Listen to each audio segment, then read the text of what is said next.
accused is sentenced to undergo life imprisonment.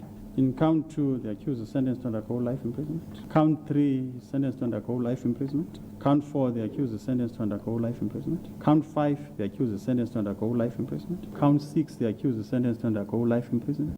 Ukuwiswa kwesisigwebo kulibaziseke ngeeyure ezimbini emva kokumka kombane. Kodwa uluntu lushiyeke lusalindile. Abahlali basesidabekweni bashiyeke bebambe ngezantsi emva kokuba uNomzamo wabulawa nabantwana bakhe abahlanu. Kwaba bantwana abathathu ngabakaMakula. Usapho lisamkele esi sigwebo. Noba abantwana bambona bawuphinde babuye. Kodwa ikhontethe ekunqu inhliziyo yami ayihlelanga ndaweni yayo. Noko namhlanje ngandawulala ubuthongo.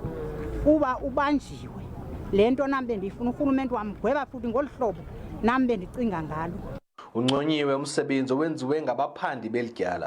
Esimele ke siyicacise into bana bonke abaphikele ekubeni baqhubeleke bebulala abantu abangomama beviolate rights zomama lesson ekufanele into babe bayayifumana namhlanje le. We are happy with the judgment, we are happy with the sentence.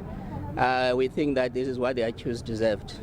And to the family of the deceased, our condolences once again. We feel that justice has been served today. Usapho luthi kusenzima ukujamelana nokubulawa kukaNomzamo nabantwana bakhe ngokungenalusini. Imibutho yoluntu ithemba ukuba esi sigwebo soba sisilumkiso kwabo babulala abantwana nabantu basetyhini. NdinguLwandile Mbulali, eXhorha.